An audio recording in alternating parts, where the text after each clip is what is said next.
Aux environs de 8 heures, j'étais au bureau quand une dame est venue me voir, comme quoi il y a un monsieur qui est couché à la devanture de sa boutique. Alors, elle était partie pour ouvrir la boutique le matin, là, quand le monsieur s'est opposé. Bon, il était un peu mentalement malade. Et elle est venue me voir, histoire d'aller le dégager pour qu'elle puisse ouvrir son atelier, sa boutique. Ce que j'ai été fait, arrivé là, bon, le monsieur il ne raisonnait pas. Aucun son ne sortait de sa bouche, mais quand même je lui ai demandé, je lui ai fait des signes pour lui de se lever.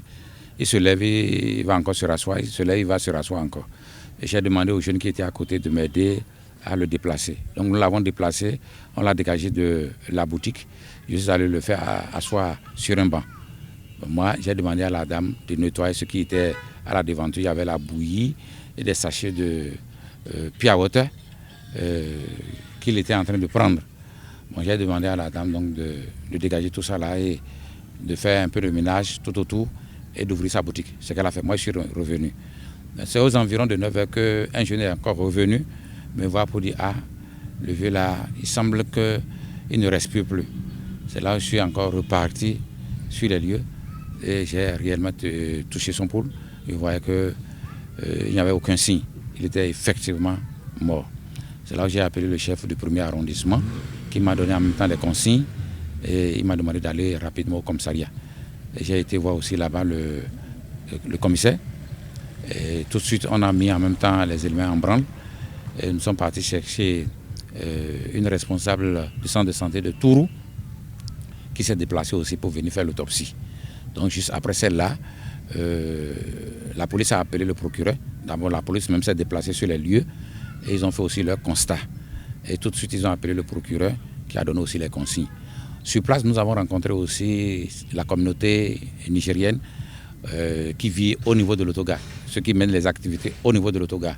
Donc ils nous ont dit qu'ils ne connaissent pas le monsieur, mais qu'on le voit déambuler dans les enclaves de l'autogare. Mais en réalité, on ne le connaît même pas de nom. En somme, c'est un inconnu.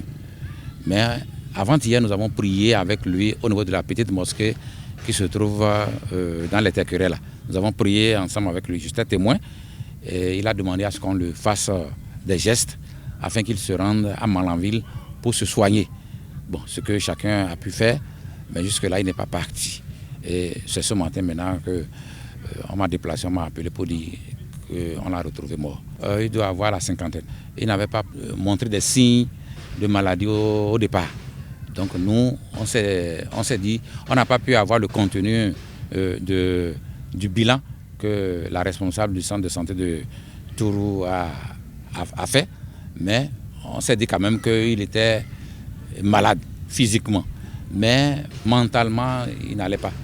Les gens qui ont témoigné ont dit bon, qu'on le voit de temps en temps dans le quartier, à l'autogare, il déambule, il n'était pas normal. Même les représentants aussi de la communauté nigérienne, ils ont témoigné que mentalement, ça n'allait pas pour lui. On leur a à chaque fois dit, lorsque vous avez des étrangers, soit qui viennent pour louer dans vos maisons, venez les déclarer auprès du chef quartier afin que nous prenions les identités. Si celui-là a été déclaré, on aurait su aujourd'hui comment il s'appelle, son nom, son prénom, son contact et les personnes éventuellement à contacter en cas de besoin. Parce que dans nos archives, nous on essaie d'aller jusqu'à ces informations-là pour dire les personnes à contacter en cas de besoin. On aurait contacté sa famille sur place et on aurait pu l'identifier. Ce qu'on n'a pas pu aller jusqu'au bout, mais nous avons pu faire ce que nous pouvons faire avec les moyens de bord.